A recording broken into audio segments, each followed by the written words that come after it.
কিছু তোমার মেয়ের? আমার মাইয়া অনেক 8 বছর চলে দেখেন, অনেক টাকা খরচা করছি, অনেক ডাক্তার আগরতলা পুরা মোটামুটি ডাক্তারের কাছে গেছি, আমার সব প্র্যাকটিশন আছে, কিন্তু ওখানে আমার মেয়ে লেফটিং করতে গেলে সব কিছুই তার লিকুইড দিয়ে করান লাগে, কিন্তু খাইতে পারে সব কিছু অনেক 10 লাখ 8-9 লাখ টাকা খরচা হয়ে গেছে আমার মায়ের তেলে। গাড়ি বেলা তোলে লকডাউন অবস্থায় সময় আমি সব কিছু সকালে যাই বিকেলে আই, এরকম 2-3 বার। ওখান আমার মায়েরও যদি গভর্নমেন্ট মাননীয় মুখ্যমন্ত্রী যদি সাহায্য করে খুব ভালো হলো।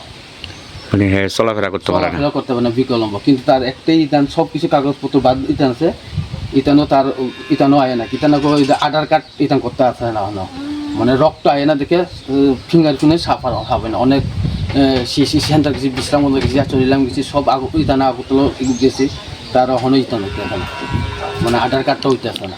তো সরকারি সাহায্য চাইতেছে? সরকারি আমার যদি সাহায্য করে খুব ভালো হতো। নাম কি আপনার মেয়ে? আমার মায়ের নাম আয়শা দেববর্মা। তোমার নাম? আমার নাম ফিরোজ দেববর্মা। এই জায়গাটার নাম কি? এই যাবার নাম গগন কোপরাপাড়া, কোন? ছাড়া চিকনচড়া ভিলেজ। তো তুলে স্কুলে ভর্তি হয়েছে না?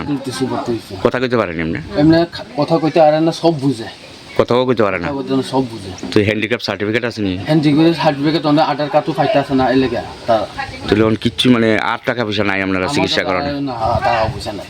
লকডাউন অবস্থা আমি সব কিছু দৌড়াদৌড়ি করছি, এই যে মহামারীর কারণে সমস্যা, সকালে একবার লয়ে যায় কান্দে, এই গান সকল ডাক্তার সব চিনা পরিচয় তার, সঞ্জিত দেববর্মা হইতে, চন্দন দেববর্মা হইতে, সিদ্ধাংশু হইতে, সব অনেক ডক্টর, শিশু ডাক্তার আগরতলা সব তারই চিনে। এই যে আমার মেয়েরা গেলে আদর করে খুব।